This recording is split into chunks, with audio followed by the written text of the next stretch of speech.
Hello दोस्तों, तो कैसे हैं आप सब लोग।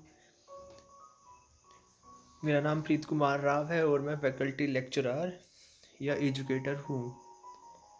तो स्वागत है आपका SCB एकेडमी के यूट्यूब चैनल पर। जैसे कि मैंने बताया, मेरा नाम प्रीत कुमार राव है और मैं SCB एकेडमी में फैकल्टी लेक्चरर हूँ। और ये मेरा इंट्रोडक्शन है। मैंने काफ़ी एग्ज़ाम क्लियर किए हुए हैं और इन्हीं एग्ज़ामों से जो मुझे एक्सपीरियंस मिला है उसे मैं शेयर करने के लिए इस यूट्यूब चैनल पर हूँ। मेरा मोटिव एस्पिरेंट और स्टूडेंट्स को गाइड करना है, उनकी हर संभव मदद करना है। और इसी उद्देश्य को पूरा करने के लिए मैंने यूट्यूब चैनल बनाया हुआ है। मैंने हिंदी और इंग्लिश दोनों में ही छात्रों को पढ़ाता हूँ। आज हम इंग्लिश लर्निंग करेंगे और इंग्लिश लर्निंग में हम एक स्टोरी लेंगे। ये एक सीरीज़ है जिसमें हम इंग्लिश को शॉर्ट स्टोरीज़ की हेल्प से सीखते हैं। मोरल शॉर्ट स्टोरीज़ या मोरल स्टोरीज़, इन स्टोरीज़ का हम ट्रांसलेशन करेंगे इंग्लिश से हिंदी में। बाद में हम हिंदी से इंग्लिश में भी ट्रांसलेट करना सीखेंगे, अनुवाद करना। यह एक मैथोलॉजी है। इस तरीके से इंग्लिश सीखना और उसमें सुधार करना काफ़ी आसान होता है। तो हम इसी तरीके को अपनाएंगे। तो चलिए आज की इस सीरीज का ये पार्ट शुरू करते हैं। ये सेकंड पार्ट है। इससे पहला पार्ट देखने के लिए आप यूट्यूब चैनल पर सर्च कर सकते हैं।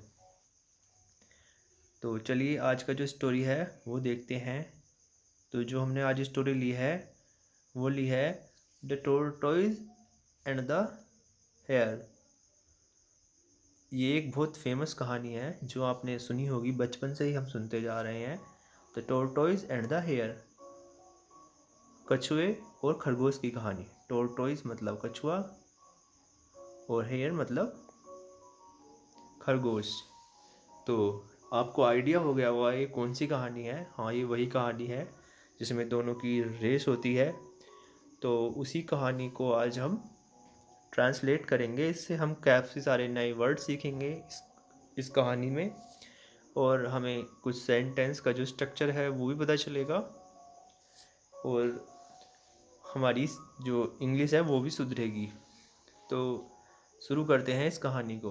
तो कहानी का नाम है द टोरटॉइज एंड द हेयर, मतलब कछुए और खरगोश की कहानी। तो इस कहानी में हम आगे बढ़ते हैं, देखते हैं कि क्या होता है इस कहानी में। Once upon a time, once मतलब एक बार, अपॉन ए टाइम मतलब ए मतलब एक, टाइम मतलब समय, मतलब तो वंस अपॉन ए टाइम जब एक साथ बोला जाता है इसका मतलब हो जाता है एक समय की बात है। वंस मतलब एक बार, अपॉन का मतलब पर होता है, लेकिन यहाँ पर कुछ और हो जाता है जब ये सारे वर्ड एक साथ मिलते हैं। ए मतलब एक, टाइम मतलब समय, एक बार की बात है या एक समय की बात है। A hare boasted about how fast he could run. A hare boasted about how fast he could run. A hare, ए मतलब एक, हेयर मतलब कछुआ, बोस्टेड सेखी मारना, अबाउट बारे में, हाउ कितना, फास्ट तेज, ही वह, कुड सकता था, रन दौड़। तो इस पूरी लाइन का मतलब हो जाता है एक कछुआ एक खरगोश सेखी बगाड़ता है कि वो कितना तेज दौड़ सकता है। और पूरी लाइन का जो मतलब हो जाता है, कंप्लीट लाइन का, वो हो जाता है एक समय की बात है, एक खरगोश सेखी मारता है कि वो कितना तेज दौड़ सकता था। आगे बढ़ते हैं इस कहानी में। A tortoise tired of being made fun of his slow speed. एक, टोरटोइस मतलब कछुआ, टायर्ड मतलब थक गया, ऑफ बीइंग होना, made fun of, made fun of, made मतलब बनाना, फन मतलब मजाक, ऑफ का, फोर लिए, हिज उसकी, स्लो धीमी, स्पीड गति। तो इस पूरी लाइन का मतलब हो जाता है, एक कछुआ टायर्ड मतलब थक गया, ऑफ बीइंग बनाने के वजह से, मेड फन मजाक बनाना, ऑफ का, फॉर हिज स्लो स्पीड उसकी धीमी गति का। मतलब एक कछुआ थक गया जब उसका मजाक बनाया गया उसकी धीमी स्पीड का, उसकी जो धीमी गति थी उसका, जब बार बार मजाक बना रहा था कछुआ खरगोश, तो कछुआ थक गया क्योंकि हर बार वो उसकी धीमी गति का मजाक बना रहा था। इस लाइन का ये मतलब हो गया, a tortoise tired of being made fun of his slow speed. एक कछुआ थक गया बार बार मजाक बनाए जाने का उसकी धीमी गति का। Challenged the hare to race, challenge the hare to a race, challenged मतलब चुनौती दी, द हेयर कछुए खरगोश को, टू अ रेस दौड़ की। तो उसने चैलेंज्ड मतलब चुनौती दी, द हेयर मतलब खरगोश को, अ रेस मतलब दौड़ की, उसने एक दौड़ की चुनौती दी। The hare confident in his abilities agreed, the hare मतलब जो खरगोश था, confident in his abilities, confident in मतलब जिसे विश्वास था, हिज उसकी, एबिलिटीज मतलब क्षमताओं पर, एग्रीड सहमत हो गया। मतलब जो खरगोश था उसे अपनी एबिलिटीज पर विश्वास था, कॉन्फिडेंट मतलब विश्वास होना, आत्मविश्वास होना, तो उसने सहमति दे दी कि हाँ वो रनिंग में पार्टिसिपेट या भागीदारी के लिए तैयार है। On the day of the race,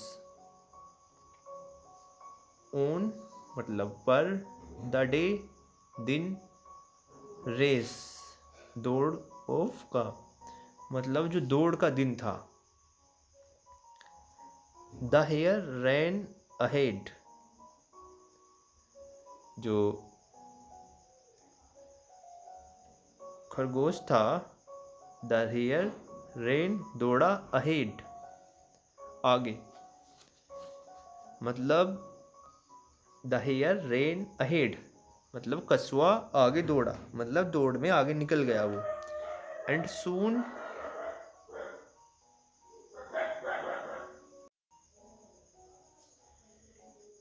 soon disappeared from the view, and मतलब और, सून जल्दी ही, डिसअपेयर्ड गायब हो गया, फ्रॉम मतलब से, व्यू मतलब दृष्टि या जहाँ तक हमारी नज़र आती है।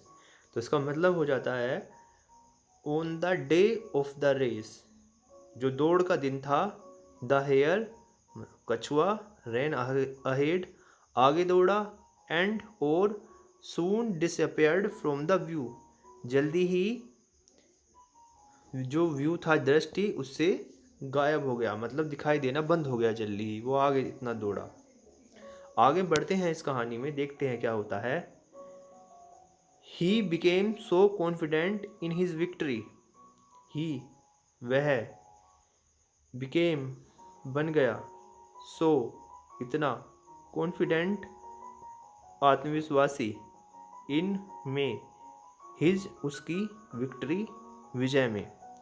मतलब ही became so confident in his victory, वो बन गया, ही वो, बिकेम बन गया, सो इतना, कॉन्फिडेंट आत्मविश्वासी, इन उसकी, हिज इन मतलब में, हिज मतलब उसकी, विक्ट्री मतलब विजय, मतलब वो अपनी विजय में इतना आत्मविश्वासी बन गया that he took a nap halfway through the race.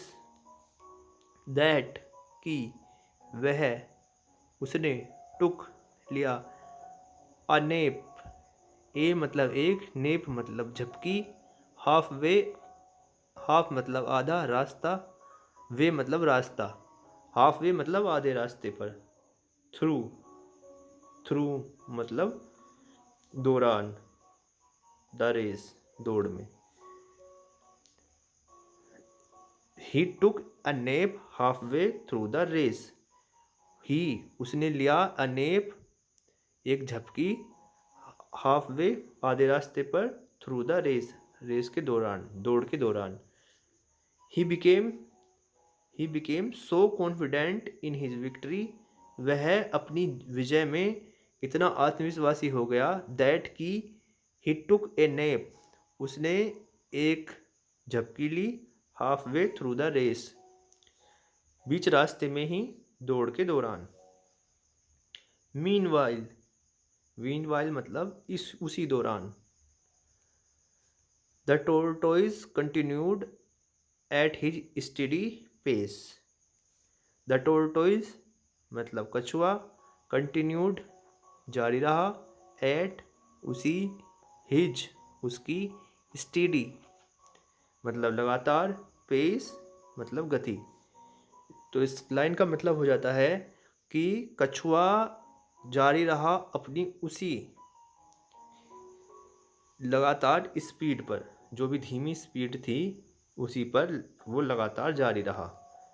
And eventually passed the sleeping hare. And और इवेंचुअली लास्ट में, पास्ड पास कर दिया या गुजर गया, द स्लीपिंग सोते हुए, हेयर कछुए को। तो इसका मतलब हो जाता है मीनवाइल उसी दौरान, द टोरटोइज कछुआ, कंटिन्यूड जारी रखा, एट उसी, हिज उसकी, स्टीडी जो उसकी लगातार जो थी, पेस गति को, एंड इवेंचुअली और ऐसा हुआ, passed the sleeping hare, passed मतलब गुजर गया, द मतलब वो जो भी कछुआ था, स्लीपिंग सोते हुए, हेयर कछुए को। तो उसने सोते हुए कछुए को भी पास कर दिया, इवेंचुअली ऐसा हुआ। तो आगे बढ़ते हैं। The hare woke up, the hare मतलब खरगोश, वोक अप मतलब जागा, and rushed to the finish line, and मतलब और, रस्ट दौड़ा, to the key ore, finish line समाप्ति की रेखा, फिनिश मतलब समाप्ति, लाइन मतलब रेखा, जो दौड़ की समाप्ति रेखा होती है, फिनिश लाइन। तो इसका पूरी लाइन का मतलब हो जाता है द हियर खरगोश वोक अप जागा, एंड और, रस्ट टू दौड़ा, फिनिश लाइन की ओर जो समाप्ति रेखा थी। बट लेकिन,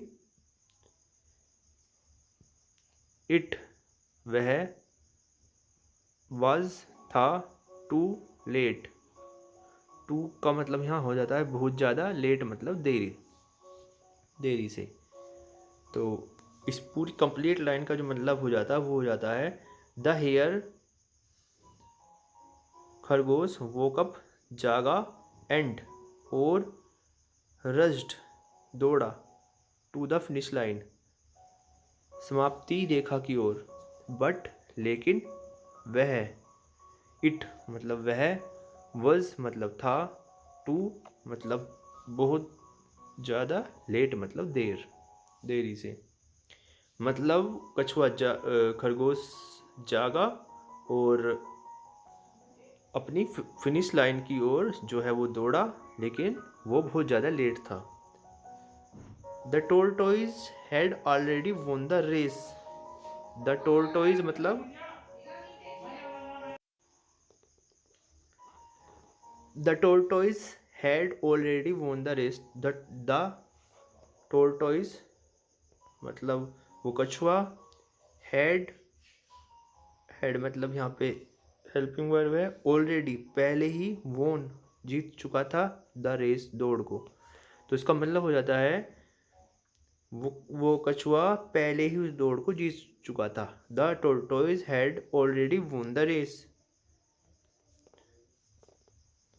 तो यहाँ पर हम लास्ट में देखते हैं इसका moral. The moral of the tortoise and the hare story is. The moral जो नैतिक शिक्षा मिलती है, द टोर्टोइज कछुए, एंड और हेयर खरगोश की, स्टोरी कहानी की। मतलब जो कछुए और खरगोश की कहानी है उससे जो हमें शिक्षा मिलती है इज वो क्या है, slow and steady wins the race. Slow मतलब धीमा, एंड मतलब और, स्टडी जो लगातार किसी काम को करता है, विंस जीतता है, द रेस दौड़ को। मतलब बेशक कोई आदमी धीमा है पर जो उस काम को लगातार करता है वो उस दौड़ को जीतता है। तो ये कछुए और खरगोश की कहानी का मोरल हो जाता है। तो मैंने ये पूरी कहानी का आपको हिंदी ट्रांसलेशन करके दिखाया है वर्ड बाय वर्ड। अगर आपको एक बार में पूरा समझ नहीं आता है तो आप इसे दोबारा से सुन सकते हैं। आप एक पेपर और पेन लेकर नोट डाउन भी कर सकते हैं इस कहानी को हिंदी में, और इससे आपको काफ़ी वर्ड नए सीखने को मिलेंगे और इससे आपका फ्लो भी अच्छा होगा। तो आप हिंदी में इस कहानी को तो सुना सकते हैं, आप इंग्लिश में भी इसे सुनाने की कोशिश करिए। शुरू में आपको कुछ मतलब थोड़ा समस्याएं आएंगी, लेकिन धीरे धीरे आपका फ्लो बनने लगेगा। तो इससे आपकी राइटिंग और स्पीकिंग दोनों की स्पीड सुधरेगी, दोनों में ही इम्प्रूवमेंट होगा। तो आप इस तरीके से आप अपनी इंग्लिश को सुधार पाएंगे स्टोरी टेलिंग के थ्रू। आप धीरे धीरे इन चीज़ों को समझेंगे और आपको समझ आएंगी। तो ये सेकंड पार्ट था। पहला पार्ट भी आप इसी यूट्यूब चैनल पर देख सकते हैं और आगे के पार्ट भी हम कवर करेंगे। धीरे धीरे हम और भी स्टोरीज लाएंगे, आगे हम हिंदी से इंग्लिश में ट्रांसलेट करेंगे। तो मुझे आशा है कि ये आपको समझ आया होगा। फिर भी आपको अगर कोई भी डाउट आता है तो आप मुझसे मेरे यूट्यूब चैनल पर पूछ सकते हैं। और thanks for watching. Please like and subscribe and share this channel, and all the best for your exam. अगर आप इंग्लिश सीख रहे हैं, अगर आप जो है स्टूडेंट या एस्पिरेंट नहीं हैं, आप छात्र या प्रशिक्षु नहीं हैं, तो भी आपको ऑल द बेस्ट। आप अपनी इंग्लिश में सुधार लाइए। इंग्लिश के लिए खाली वर्ड और वोकेबुलरी की वर्ड पावर या वोकेबुलरी की ही ज़रूरत नहीं होती, ग्रामर की ही ज़रूरत नहीं होती, हमें आत्मविश्वास भी होना चाहिए। तो आप अगर शुरू में गलतियाँ करते हैं तो उनसे डरिए मत, ये मत सोचिए कि कोई मजाक बनाएगा। कोई भी इंग्लिश परफेक्टली एक साथ से नहीं सीखता। शुरू में मिस्टेक्स होती हैं, गलतियाँ होती हैं, धीरे धीरे सुधार होता है। तो शुरू में गलतियाँ करिए और धीरे धीरे उनमें सुधार भी करिए। तो अपना आत्मविश्वास बनाए रखिए। इंग्लिश बस एक लैंग्वेज है, उससे ज़्यादा कुछ नहीं है। जो लोग हिंदी सीख सकते हैं वो इंग्लिश भी सीख सकते हैं। तो ये सिर्फ प्रैक्टिस, अभ्यास की बात है। धीरे धीरे प्रैक्टिस करते रहिए और अगर कोई भी डाउट आता है तो मुझसे पूछिए। All the best again.